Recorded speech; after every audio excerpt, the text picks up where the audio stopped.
นึ่งข้าวชุกแล้วเจ้าสิไปใช้เพื่อนน้ำก็บ่อาบมื้อนี่อาบไอ้ลมผู้บ่าวอยู่ใช้ตอนแรงบ่อยู่เพื่อนอยู่บนใดทางล่างเจ้าน่ะลมอยู่ห้องนอนเลยบ่พิษบ่น้องคันคอยอยู่นี่คอยได้เข้าบ่ห้องนั่นน่ะเข้าได้เนาะปาไปเบิ่งปาคอยจะเบิ่งได้บ่ได้พาเบิ่งเด้อขอเบิ่งเด้อทุกคนเด้อขอเบิ่งบอลลมผู้ชาวก่อนอยู่นี่บนลมผู้บ่าวนะแม่เจ้านอนกับใครน่ะผู้เดียวนอนผู้เดียวโอ้บอลลมผู้บ่าวนี่อยู่ในนี้เด้อทุกคนเด้อนั่งลมอยู่นี่แล้วบ่แม่ดอกไผ่ก็บ่มีบ่น้องเห็นไหนเจ้าเชียนผู้บ่าวบัดนี้ คนรอคนบ่รอเจ้าก็บ่เห็นเลยเนาะแสดงว่าฟังคำเว้าคันผู้บ่าวเว้าถึกใจแล้วแม่นเอาเลยหน้าตาแบบก็เอา นี่ยังบ่ทันมีผู้มาลมทันมีผู้จีบอยากโชดจักเปอร์เซ็นต์อยากซื้อยาให้แม่อยากซื้อยาให้แม่อีแม่บ่สบายบ่แม่จักวันแล้วหลายวันแล้วบ่ได้กวดอยู่ห้องหมอเลยแม่บ่มีเงินจะไปกวดบ่แม่อันนี้เป็นเงินผู้ใหญ่ใจะดีผักน้ำอ้ายเด้อ600,000กีบนำลงเบิ่งน้องบ่นับก็ได้ครบบ่ครบแล้วอย่าเลิกเด้อจังได๋อ้ายขอกลับกันเด้อน้องเด้ออ้ายอย่าพอกลับนี่น้องให้เงิน200,000อีหยังเงินให้ใส่ละมัน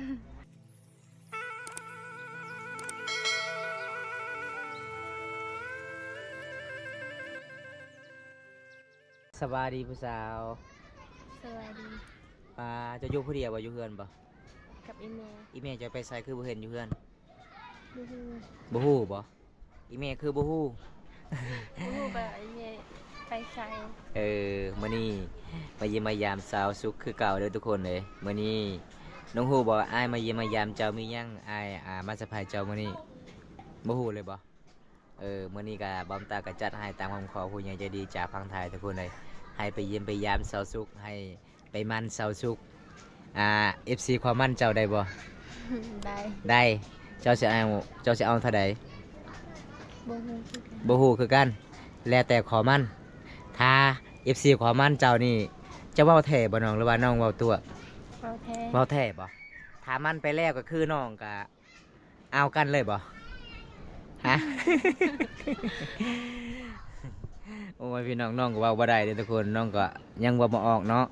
ถ้ามั่นกันแล้วก็คือต้องเบิ่งตัวจริงเนาะถ้าถึกใจก็เป็นแฟนกันได้ถ้าบ่ถึกใจเด้เป็นพี่น้องกันอ๋อทุกคนกินข้าวกินน้ำเลยบ่น้องกินแล้วกินอาหารหยังมื้อนี้หน่อไม้โอ้ไปมื้อใดมีแต่อาบังเนาะเจ้าไปหาเองหรือว่าไอ้พ่อไอ้แม่ไปหาให้ไปหาเองไอ้แม่น้อง2คนก็คือไปหาเบิดบ่ผู้หนึงไปหาไอ้แม่ผู้ที่2เด้เป็นไข้บ่สบายบ่แม่บ่มีเงินอยากซื้อยาก็เลยอยู่เฮือนตลอดเลยโอ้ทุกคนก็คือเฮือนของน้องนี่หาเงินหาคำบ่เป็นเนาะอ๋ออันนี้สาวสุขด้วยทุกคนมื้อนี้บอมตาก็จัดให้ตามคำขอ FC ให้บอมตาไปเยี่ยมไปยามมามื้อนี้น้องก็สิแต่งตัวเป็นสไตล์เวียดนามเด้ เสื้อเจ้างามซื้อมาเท่าใดยังหนาวกระดังนะป้าไอมามื้อนี้เบิ่งทุกคนเบิ่งมือน้องนี่ป้างามลายเลยทุกคนเลยเจ้าเฮ็ดอยู่ใส่เล็บเจ้าคืองามแท้น้องฮะอยู่เมืองบ่โอ้อยู่เมืองน้องเนาะแพงบ่เขาจะเฮ็ดบ่แพงอยู่เนาะอ๋อก็คือบางคนก็เฮ็ดเล็บนี่บางคนก็มีผู้บ่าวได้ก็คือเจ้ามีผู้บ่าวเลยบ่ยังบ่มีได้เงินมาแต่ไสจะเฮ็ดเล็บเจ้านะงามแท้เงินเองอ๋อจะได้เงินจะไปรับจ้างบ่ฮะไปรับจ้างยังส่วนหลายในหมู่บ้านน้องหาเงินหาคำไปเรือโป่งโอ้ไปรับจ้างเปิดรูโป่งไปว่าอีหยังเนาะเปิดรือโป่งไปว่าจังใดเนาะไปขุดมัน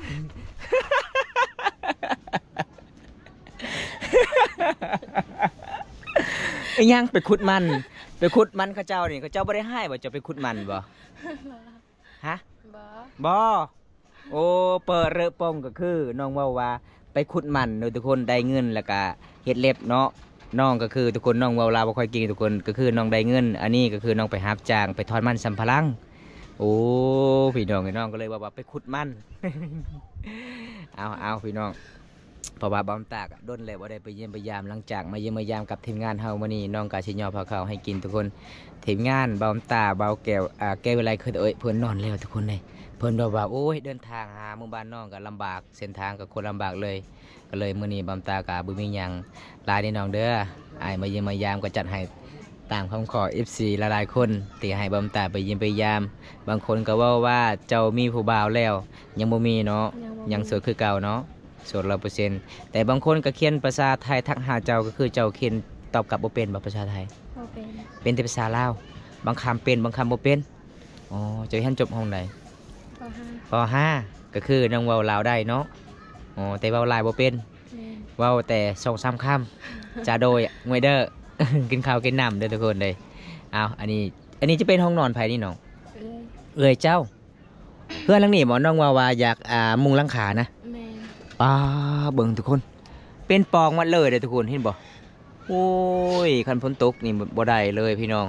เพราะว่าช่วงนี้ใกล้สิฮอดหน้าหนาวเบิ่งนี่เห็นบ่อันนี้คือกระยางสำหรับตำข้าวเนาะใส่ข้าวพี่น้องเห็นบ่ทุกคนเป็นปองลายเลยพี่น้องเฮือนของน้องอันนี้มันยังนี่น่ะนี่มันยังอันนี้ น้ำตาน้ำเต้าใส่น้ำเลยบ่ ยัง หมากน้ำเต้า แม่ หมากน้ำเต้าเด้อทุกคนสำหรับเข้าเจ้าก็เก็บไว้ที่ใส่น้ำเวลาออกให้ออกสวนใส่ยามฤดูเดือน4เดือน5ใส่ยามอากาศร้อนทุกคน เวลาเราใส่น้ำแล้วก็คือเย็นก็คือแบบตู้เย็นแบบโบราณเด้อทุกคนนี่น้องก็น่าหักหลายเด้อทุกคนมาเมื่อนี้เด้อเมื่อนี้มี FC ให้คอยถามเจ้าว่าสมมุติว่ามีผู้ใหญ่ใจดีอยากซอยน้องนี่ต่อไปถ้ามีเงินแล้ว10,000 น้องอยากซื้อหยังน้อง อยากซื้อยาให้แม่ อยากซื้อยาให้อีแม่บ่สบายบ่ แม่ จักวันแล้ว ลายเลย หลายวันแล้วบ่ได้กวดอยู่ห้องหมอเลย แม่น บ่มีเงินอยากไปกวดบ่ แม่น โอ้สมมุติว่าในหมู่บ้านของน้องนี่คันเวลาไปกวดอยู่ห้องหมอนี่เขาเจ้าเอาแพงบ่น้อง เอาแพง ประมาณเท่าใดเงินที่เฮาเก็บไว้สูงสุดประมาณเท่าใด ประมาณ 500,000 600,000บ่ แม่น โอ้ทุกคนในความพันน้องตอนนี้ก็คืออยากได้เงินถ้ามีเงินก็คืออยากซื้อยาให้อีแม่เรือที่นั่นเด้อยากซื้อหยัง ซื้อเกลือแป้งนัว เกลือแม่นยังเกลือนะ เกลือ อยากซื้อเกลือกับเปงนัวเปงนัวภาษาไทยไปว่าจังใดเปงนัว หมู บ่อยบ่ เอาทุกคนเลยบางคนก็บ่เข้าใจว่าเปงนัวคือหยังทุกคนเลยเมื่อนี้อ้ายบ่มีหยังหลายมายิ้มมายามเจ้าเด้อน้องเด้อเพราะว่าเจ้าว่าไอ้เมย์บ่สบายเนาะอันนี้เป็นเงินผู้ใหญ่ใจะดีพักน้ำอ้ายเด้อ600,000กีบนำลงเบิ่งน้อง บ่นับก็ได้ นับก่อนถ้าเจะบ่นับขอยสิเอาคืนได้ อ่ะนับลงเบิ่งนับเป็นอยู่บ่อันนี้ใบยังนี่ใบ 2,000บ่ ใบช่องว่า ใบ 2,000 คันถ้าใบ 2,000มาเสียแลกกับข่อยให้เจ้า 4,000 เลยเท่าได้นี่นะ 2,000 2,000 3 3 4 4 5 6 7 8เอาเรือเด้บัดนี้ ครบบ่ ครบ ครบแล้วอย่าเลิกเด้อเอาจะได้ก็ขอขอบใจผู้ใหญ่ใจะดีจากฝั่งไทยเด้อขอให้อ้ายเพื่อนอยู่ดีมีแฮงขอให้ร่ำให้รวยแต่นี้ต่อไปขอให้ได้เงินกลับคืน100 เท่าพันเท่าเด้อน้องเด้อเอ้าบ่เป็นบ่ บ่เป็น บ่เป็นบ่ภาษามังกรเลย เว้าเลยภาษามังกรเป็นอยู่บ่ดอกดีๆนี่เด้อเพราะว่าอ้ายใหญ่เพิ่นก็เบิ่งในคลิป ขอบใจเด้อพ่อใหญ่ใจดี จากฝั่งไทย จากพังไทย ขอให้อ้าย ขอให้อาย อยู่ดีมีแฮ อง ยู่ดีมีแฮง ให้ร่ำให้รวย ให้ร่ำให้รวย ปรารถนาสิ่งใดขอให้ได้สิ่งนั้น ปรารถนาสิ่ง ใดปรารถนาสิ่งนั้นแต่นี่ต่อไป ขอให้อ้าย ขอให้อาย ได้เงิน ได้เงิน กลับคืน กลับคืน 100 เท่าพันเท่าเด้อ ร้อยเท้าพันเท้าเด้อ และขอให้อ้ายอายุมันคนยืน และขอให้อายอายุมันคนยืน อายุมันควรยืน อายุมันคนยืน สาธุ สาธุ นี่พี่น้องเอ้ยดีใจบ่ ดีใจ ดีใจจากเปอร์เซ็นต์ 100% 100%ได้เงินนี้แล้วน้องให้นำมีแม่หรือว่าให้นำมีพ่อ ให้แม่ ให้นำมีแม่คันให้นำมีพ่อก็ย่านอีพ่อเป็นผู้สาว แม่นบ่ แม่ อีพ่อเจ้านี่มักเป็นผู้สาวเนาะจุมพ่ออีพ่อเจ้าเอาเมียสองบ่ แม่ พี่น้องเอ้ย อีพอเพิ่นเอาเมียซองก็เลยเพิ่นก็บ่ให้นำอีพอเด้อให้นำอีแม่เด้อทุกคนเด้อ อีแม่ก็บ่สบายเนาะ แม่น คันให้นำอีพ่อก็คืออีพ่อใส่เลข อีพ่อน้องก็มักเล่นเลขบ่ แม่น อ๋อให้พ่อน้องก็มักเล่นเลขทุกคนมื้อนี้ก็บ่มีหยังหลาย FC ที่เข้ามาติดตามรับชมแล้วก็ทุกๆกำลังใจที่ให้บอมตาเฮ็ดคลิปตอนต่อไปบอมตาก็ขอขอบคุณหลายๆครับอายใหญ่เพิ่นจากฝั่งไทย ที่เสียมั่นเลยมั่นใจบอมตาให้ไปสะพานบุญให้เพราะว่าอายใหญ่เพิ่นก็บ่มีเงินบ่มีคำแต่อายใหญ่เพิ่นเบิ่งคลิปบอมตาเฮือนสานบ้านซองน้องบ่มีหยังเลยเนาะซองเสื้อผ้าก็บ่มี แม่น โอ้อยากได้บ่เสื้อผ้าเก่าๆบ่น้อง อยากได้ อยากได้บ่อันนี้ก็คือสังกะสีที่บอมตาซื้อให้น้องก็สาวแผ่นบ่ได้พ่อบ่น้องบ่พ่อบ่ ยัง ยังบ่พ่ออ๋อเป็นจังได๋รู้สึกได้สังกะสีแล้วมีผู้ใหญ่ใจดีภาคมาแต่ประเทศไทยดีใจบ่ ดีใจ ขอบใจอีกทีหนึงเด้อผู้ใหญ่ใจดีที่ซื้อให้น้องสังกะสี ขอบใจเด้อ ผู้ใหญ่ใจดี ผู้ใหญ่ใจดี ที่ซื้อให้น้องสังกะสี ที่ซื้อให้น้องซาซีขอขอบใจหลายๆเด้อ ผู้ใหญ่ใจดี ผู้ใหญ่ใจดี จากพังไทย จากพังไทย ที่ให้น้อง ที่ให้น้อง สังกะสีมือนั้น สังกะสีมือนั้น สาวแพน สาวแพน ตอนนี้น้องได้แล้ว ตอนนี้น้องได้แล้ว ก็ขอให้อ้ายอยู่ดีมีแหงเด้อ ขอให้อายุดีมีแหงเด้อ นี่พี่น้องดีใจบ่ ดีใจ ได้สังกะสีสาวแพนเนาะ แม่ แล้วก็เล็กตะปูเนาะปอมตาซื้อให้น้องมีเล็กตะปูใส่สังกะสีเล็กตะปู8แน่แล้วก็ขอบคุณอีกพิเศษก็คืออ้ายใหญ่เพิ่นจากพังไทยที่ให้บอมตาไปสะพานบุญให้สวยละหลายคนในเขตชนบทครอบครัวที่ยากจนไอ้เพิ่นกับบ่ทิมบ่ปากกันทุกคนเพราะว่าไอ้เพิ่นก็มาเที่ยวเมืองน้องก็2เทื่อ2ครั้งไอ้เพิ่นก็เลยเห็นเขตชนบทบ้านเฮายังทุกข์ยากก็เลยไอ้เพิ่นก็อยากทำบุญนํกันขอบคุณหลายๆไอ้ใหญ่เพราะว่าเฮือนนี่ก็คือน้องยังบ่ทันได้เฮ็ดเนาะ แม่น ไม่ยังบ่พอบ่ยังบ่ครบบ่หลังจากครบไม่แล้วก็คือน้องเฮ็ดเลย แม่น เพราะว่าเฮือนนี่สิมางเลยเนาะเฮ็ดเฮือนใหม่เลยบ่โอ้ทุกคนน้องก็สิมางเฮ็ดเฮือนใหม่เลยทุกคนยาขามันสิออกเฮ็ดหมดแล้วเนาะคันบ่ได้พ่อสังกะสีน่าจะเป็นอยัง4แผ่นเนาะคันบ่ได้พ่อเนาะความตากามาจัดให้ตามคำขอผู้ใหญ่ใจดีจากฝั่งไทยทำบุญนำกันชนบทบ้านเฮาเพราะว่าเฮือนน้องอันนี้ก็อยู่บ่ได้เนาะตอนนี้ไอ้ขอกลับกันเด้อน้องเด้อ เพราะว่าอ้ายก็เดินทาง2คนเพราะว่าบ่าวแก้วเวลาเคยตัวเอ้ยเพิ่นก็สิกลับเมืองตัวเอ้ยได้ก็คือบอมตาก็สิกลับเมืองน้องเพราะว่ามื้อนี้ก็อากาศมันก็สิหนาวๆก็เลยเมื่อแต่ประมาณ3 โมงแรงคันเมื่อค่ำๆก็สิเย็นๆนิดนึงจังได๋อ้ายขอกลับกันเด้อน้องเด้อ อายาพอกับนี่น้องให้เงิน200,000 อีหยัง เงินให้ใส่ละมัน ให้ใส่ลำมันฮะให้ซื้อลำมันบ่ แม่น ให้ซื้อลำมันสัมภาระบ่ เอาทุกคนเลยน้องใจดีเด้อทุกคนน้องให้แท้บ่ ให้แท้ อันนี้ก็คือน้องให้เงินบ่าวน้ำตา200,000กีบน้องว่าให้ซื้อลำมันเด้อทุกคนบ่ให้ซื้อน้ำมันเด้ ซื้อลำมันปลูกมันเด้อทุกคนแม่นบ่น้องให้ซื้อลำมันหรือว่าให้ใส่น้ำมันรถ ใส่ละมันรถ ใส่ลำมันรถโอ้เสียงเขาเจ้ากะบ่ค่อยออกปานใดทุกคน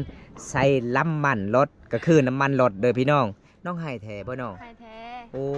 ยพี่น้องเอ้ยสาวลาวหลายๆคนใจดี อันนี้ขันทาน้องให้แท้บอมตาสิเอาอีหลีเด้น้องอีหลีบ่ อีลี แท้บ่ แท้ อันนี้ก็คือใบหยังอันนี้นะ ใบพันหนึ่ง ใบ1,000 2ใบเท่าไหร่ 2,000 2,000ป้าเอาเบิ่งทุกคน สาวสุกว่าใบ1,000แต่บอมตาอ่านตัวเลขคือเป็นใบ100,000ได้ อ่านไอ้นี่ใบอันนี้กับใบตัวน้องจับตัวได้หลายกว่าน้องลายตัวใด ลายตัวนี้ ลายตัวนี้ อันนี้เลขหยังนี่นะ อันนี้ เลข5 5,000 อันนี้เด้มันมีเลข1ก็เลยบ่ได้ลายเอาพี่น้องถ้าอยากได้ถ้าผู้ได้มีใบ5,000ก็คือแลกเปลี่ยนนำสาวสุกเด้อเพราะว่าอันนี้100,000กีบน้องวาวาน้อยก็คือลายที่สุดก็คือใบ50,000กีบเด้อทุกคนเมื่อนี้ขอบใจหลายเด้อที่เป็นห่วงอ้ายเด้อใส่ค่าน้ำมันรถเด้ออ้ายบ่เอาได้น้องเด้อขอให้น้องซื้อยาให้อีแม่เด้อ ขอบใจ ว้าวเด้บ่ให้เด้ จะให้ค่อยเลยเด้ค่อยบ่ส่งเลยได้บ่เบิ่งข่าวทุกในข่าวตัวแรกจับมันได้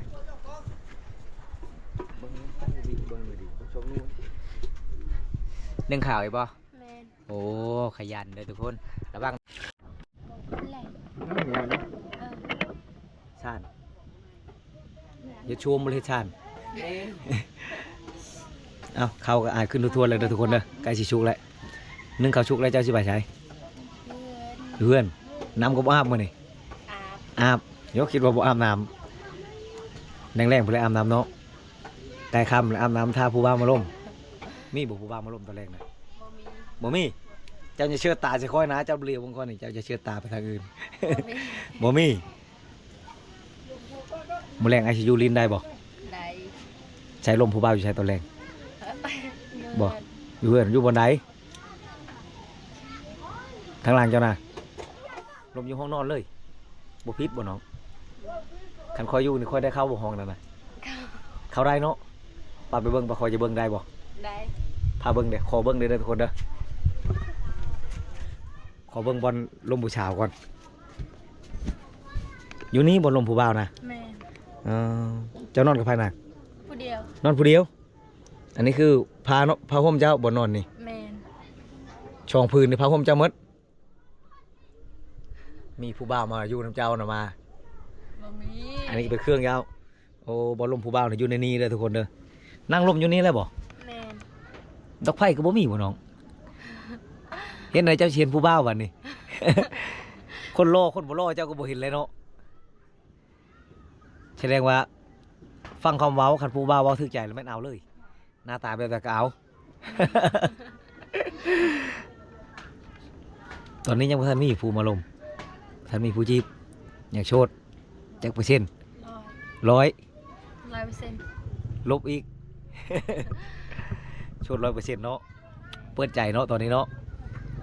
พร้อมคบคำมีผู้จะคบจะคุยได้บ่ คุยได้ ได้อายได้เป็นอะไรรอบบ่ รอ คบได้บ่ ว้าวแล้วพี่เตยจะหัวนะ เอาคือมาเฮามาขอเบิ่งห้องนอนน้องเด้อทุกคนเอาได้แล้วขอบใจนั่งคือน้องเผาหมอเข้าอยู่นะทุกคนนะเอาเข้ามาเบิ่งมื้อแรกนี่เอาเข้ามาเบิ่งร้านลาวก่อนตอนแรกคือเฮาสิมานั่งร่มอยู่นี่แหละนี่เฮาเห็นแล้วบอลลินนี่บรรยากาศคือสิคักดอกไผ่ก็บ่มี หนึ่งข้าวก็บ่ทันชุก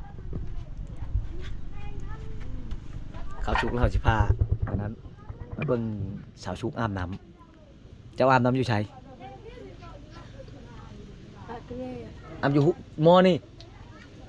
เห็นเจ้าซีเซมอนี่อาบอยู่มอนี่ อาบอยู่ซิโอ้น้องอาบน้ำซิแล้วน้องเด้อทุกคนเด้อไอ้อาบน้ำได้บ่ ไป ได้เจะถูหลังให้ไอ้ได้ชาหูให้ไอ้พร้อมได้บ่ ได้ ได้เนาะมือนี้แหละสิให้ชาชุบถูหลังให้เอาข่าวๆช้ำเจ้าเลยเด้อให้ก็จะข่าวคือกัน ไปทางใดให้ผู้ชายมากคือเจ้าแล้วไปทางใดกับผู้บ่าวมากคนงามหลายใจพร้อมขอคนงามนะผู้หญิงงามตั้งหลายใจ บ่ไล่ใจเด้อ บ่หลายบ่หลายฮักเห็นผู้ใดถึกใจเห็นผู้ใดล่อๆแล้วแม่นฮักไปหมดเลยในนั้นบ่น้องผู้หญิงนะจะตอบแทนผู้หญิงทุกคนได้บ่ค่อยว่านี่สำหรับไอ้ายเป็นผู้ชายนี่ตอบแทนได้เลย ต่างคน ต่างคนบ่ ต่างจิตใจ ผู้ชายนี่จะคือกันเบิดเขาบ่มักคนงามผู้ชายนะ มักไล่ใจ เงี้ยมักคนจริงใจคันผู้หญิงผู้ใดจริงใจแล้วเขาจริงใจครับเลย แต่ผู้หญิงนี่มักคนรอ นั่งคัน คือเจ้าเนี่ยคนใดรอๆแล้วเจ้ามักคันจะมักคนรอเอากับอ้ายบ่ผิดหวังอีละจะเบิ่งรถอ้ายน่ะนี่อ้ายบ่ได้ใส่หมวกตอนนี้เลยคันอ้ายใส่หมวกแดงนี่เจ้าเบิ่งรถเออ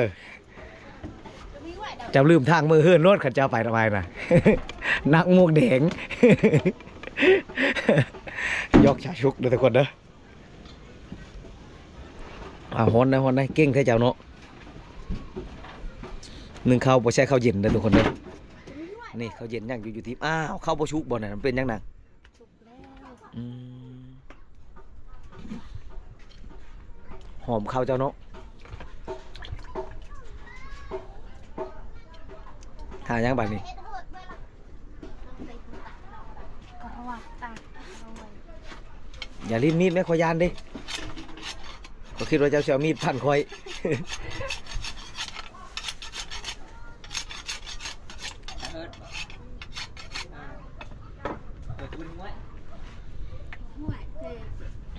ได้จากติ๊บเขานี่ใช่ติ๊บนี่เต็มหมดบอกใช่ครูติ๊บบอก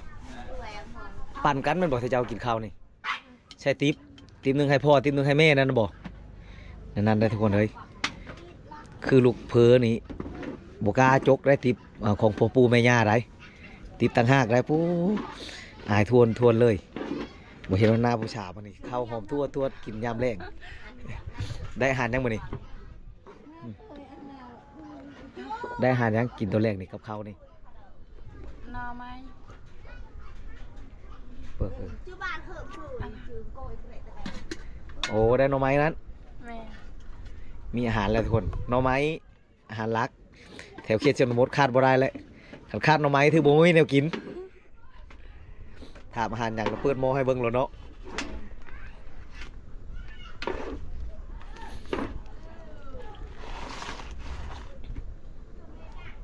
บ่ฮ้อนบ่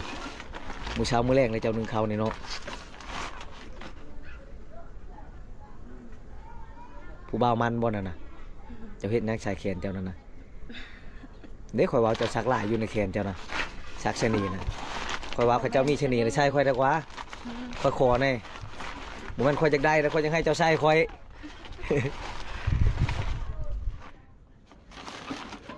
คันข่อยเฮ็ดเจ็บคือบ่าวบุญตามันเจ้าสิเป้าข่อยบ่ เต้า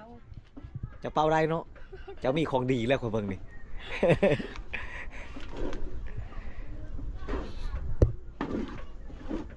เห็นเจะเป้าแฟงรถเบาบุตามันโอ้โหเขาว่าชาวชุกนี่มีมนต์ดำและมนต์ดำอย่างใดอย่างหนึ่งแหละที่เห็นให้ผู้บ่าวมักโอ้เขาว่าจะให้เป้าจะค่อยเด้ชะนีนะแต่เจ้าบ่ใช่ก็ยังขึ้นน้อยขึ้นหลายแล้วกับเจ้าขึ้นมากแล้ว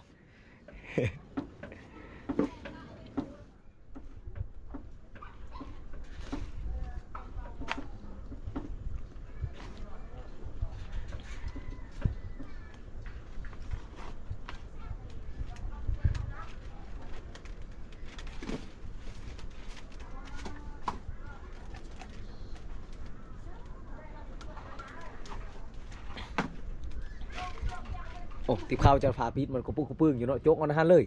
บ่ต้องเปิด สิใช่จักติบบัดนี้ติมใหญ่ช่องอันนะเถิงนะใช่บ่ไม่ใช่อีกเนาะติมนะกะโอ้ติบข้าวตั้งหลายเนาะใช่ติบเดียวเลยก็บ่เต็มชำนั้นติบใหญ่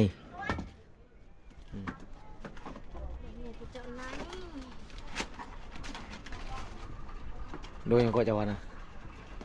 โดยยังก็โดยยังจะว่าเจาะในน่ะ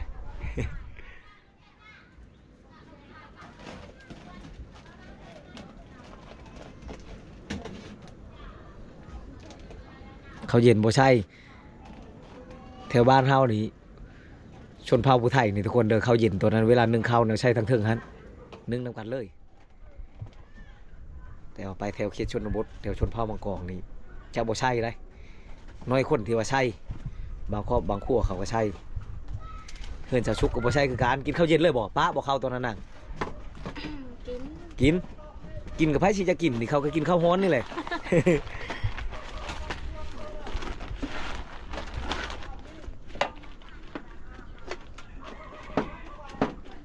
เจ้าเฮ็ดปั้นน้อยแถวบ้านนี่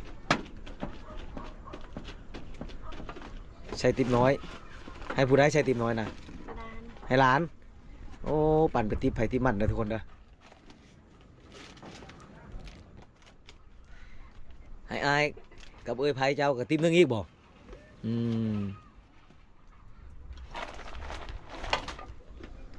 คันมดแล้วแม่นบ่ให้อีกบ่คันเขากินมดลานกินมดนั่นแหละโจกให้อีกบ่หรือว่าบ่ให้เลย จุก โจกให้เองเนาะอย่าว่าอัตราซ้ำนั้น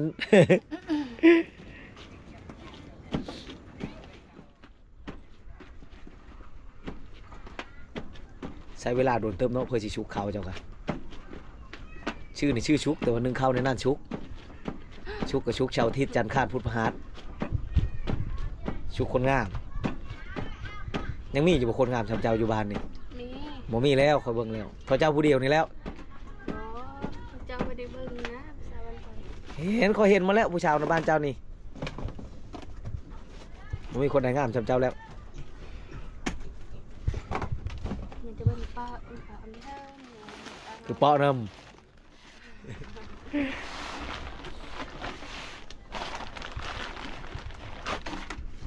เจ้าบ่ยอมรับเอาตัวเองงามเนาะงามอยู่กว่าบ่งาม บ่ได้งามแล้ว งามนะนี่บ่ผู้เว้ากับเจ้าบ่งามกะมีแต่เจ้าเว้าเองเจ้า คนบนบ้านยองงามเจ้าก็บ่ยอมรับ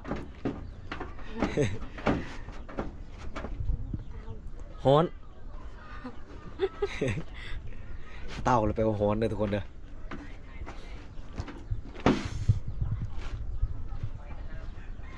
คือปั้นใหญ่แถวบัดนี้ใช้ติมใหญ่นะให้ไผติมใหญ่น่ะให้ไผตัวติมน้อยนะให้ร้านรู้จักได้ติมน้อยให้ร้าน กันเลย กินน้ำกันเลยโอ้คือเด็กน้อยแล้วให้ต่างหากอืมชวนอาหารนี่ได้แล้วแล้วนี่สิกินข้าวเลยบ่ย่าง งาม ย่างปันคักแท้เนาะ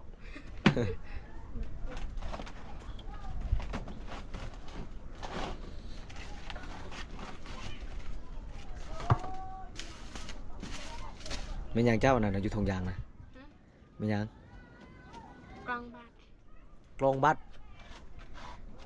นายพักไปปลูก แม่น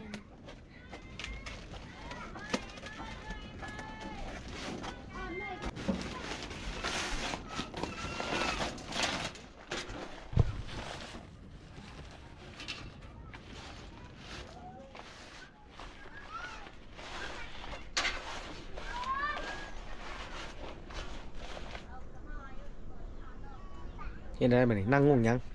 เออ คิดว่านั่งงงยังโอ้เนบวายุฮันเนาะ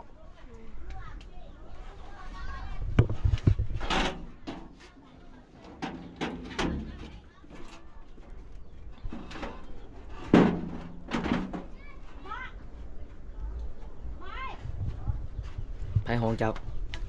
เอ้ย หลังจากนึ่งข้าวสุกแล้ว ตอนนี้น้องจะเฮ็ดหยังต่อ กับบ้าง เอิบอาบ้าง ไปว่าจังใดเนาะเอิบอาบ้าง ต้มหน่อย ต้มหน่อไม้ผู้ใดไปหาหน่อไม้นี่น้อง คอย เจ้าบ่โอ้ขยันเนาะเจ้าเนาะ ก็คือ จ้า ข่อยมาเฮือนเจ้ามื้อนี้บางแต่ละเทื่อข่อยมากะไปเยี่ยมพยายามเจ้าเฮือนเจ้ามีป่าเด้แต่มามื้อนี้มีหน่อไม้มื้อนี้บ่มีป่าบ่ มี มีอีกแล้ว โอ้แสดงว่าเจ้านี่ใส่หม้องเก่งเนาะ จุดลายเนี่ยน้องใส่หยังใส่เพียกหรือว่าใส่หม้องทึกเพียกบ่ โอ้ มันว่าจะเก็บปลาตายในน้ำเขา คิดว่าจะเก็บปลาตายลายน้ำมาแม่นบ่ โอ้ยขยัน ประ ห มา ลา ณ ยเด้ น้อง ทุ อี ก น้อง คน ทุกคนคือน้องไปหาช้อนป่าบ่ในป่าบางใหญ่นั่นทุกคนเลย อันนี้ เอาเลยยอกน้องว่าเก็บปลาตาย น้ำไม้หยังนี่น้อง อาบางอะไร อะบางอะไรก็คือน้ำไม้ไหลบ่โอ้ก็ชีวิตฤดูมันเนาะก็เลยน้อยๆน้องก็เก็บเอา น้องไม้ไผ่ น้องไม้ไผ่ มื้อนั้นคอยถามน้องว่าระหว่างหน่อไม้ใหญ่กับหน่อไม้น้อยจะมักอันใดน้องก็เลยตอบว่าคอยมักหน่อไม้น้อยหน่อไม้น้อยนี่เวลาเฮากินนี่โอ้ยแซ่บเข้าเอาเพิ่นว่าแม่นบ่เซาซุก แม่ นี่เห็นบ่ทุกคน น้องไม้ไผ่ได้ชาวชุกนี่นะ ฮะ น้องไม้ไผ่เจ้าถามค่อยเมื่อกี้นี่เจ้าถามเป็นภาษาไทยจะถามว่าอะบังอะไรจะถาม คือภาษาไทยเนาะ ค่อยก็เลยตอบจากว่าน้องไม้ไผ่ โอ้ต้องเฮ็ดเป็นระเบียบเนาะ โอ้หน่อไม้มันจะมืดแล้วยามนี้เนาะมีแต่ตัวน้อยๆเนาะ อันนี้กินจังมือจึงเบิดน้อง อันไหนกินเนี่ยจ้า เนะพี่ว่าจังได้เนะฮะ นอดัง นอดังนอดังก็เบิดคำชีว่าแล้วทุกคนเลย เนะก็คือจนหน่อยว่าต้มสุกแล้วก็คือเบิดเลยทุกคนเลยมื้ออื่นไปหาต่อบ่ แม่ โอ้มื้ออื่นถ่าอายเด้ออายสิไปหากินนี่เด้อเพราะว่าอายก็บ่เคยเข้าป่ากับน้องจักเทื่อเลยส่วนหลายนี่ไปหาหน่อไม้แถวใด ว่าตา เนาะ เตะไหมตอนนั้นนี้ คือว่าเห็นคอยเบิ้งแล้วคลิปเจ้าตอนนั้น ตอนเน่า ชาวทุกเป้า ไปเอามาทั่วเนาะ คอยติดใจวิชาเจ้านั้นเจ้าเป้าว่าพุตาดีเลย เป็น คือว่าคอยเห็นเลือดไหลออกเจ้าเป้าฟังโอ้ยมีมนต์ดำและชาวชุกนะครับเขา คนเลยลำอยู่ตลอด ตอนนี้ค่อยรู้สึกว่าเจ็บใจหน่อยหนึงจะเป่าให้ค่อยหน่อย จะเป่าเป่าตาจังได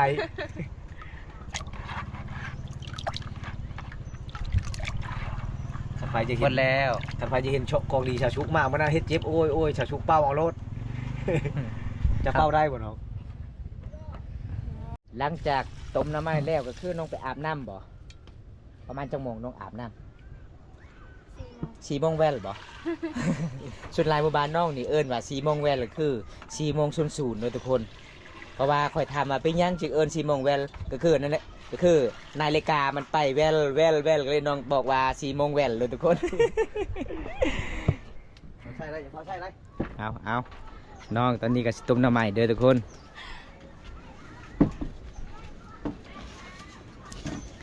ไฟน้องกับสีเบิดเลยเนาะวันนี้เนาะน้องบ่ได้ใส่ถ่านเลยทุกคนเป่าแบบนี้เลย ค่อยเป่าช่วยปลาได้ปลาครับว่าปลาตาย น้องว่ามื้อนี้ได้น้ำไม้เนี่ยได้ปลาเนี่ยอยู่ใส่ป่าเจ้า นี่ ปลาอีหยังอันนี้นะภาษาบ้านเจ้าเอิ้นอากาศหยัง อาการแล้ว อากาศเราก็คือปลาผู้ชายบ่โอ้ปลาสูตรบ่น้อง แม่ โอ้ปลาสูตรคืออากาศเราเลยทุกคนปลาใหญ่ๆหลายเลยทุกคนเลยตอนนั้นบอมตาไปยังพยายามน้องได้ปลาสกางโอ้ย4-5 โตวแซ่บเนาะจะเฮ็ดกินเนาะ บ่ได้ใส่ปิ๊กนัวได้ใส่แต่เกลือกับแซ่บเลยทุกคนคนงาม เห็นบอกขยันหลายเลยทุกคนน้องต้มหน้ำไม้หลังจากไปหาหน้ำไม้น้องก็ไปย่ำเพียกอีกถึกป่าตัวหนึงเบิดคำสิเวาขยันเศร้าสุขคนงามหมู่บ้านนี้เด้อทุกคนอีเมียเพิ่นทางนั้นก็นอนตลอดเลยทุกคนบ่สบายหลายมือแล้วบ่มีเงินไปกวดอยู่โรงพยาบาลมีแต่นอนแบบนี้เราทุกคนเลยคอแห้งเพื่อสิดีพี่น้องเพราะว่าช่วงนี้ใกล้สิฮอดหน้าหนาวทุกคนเลย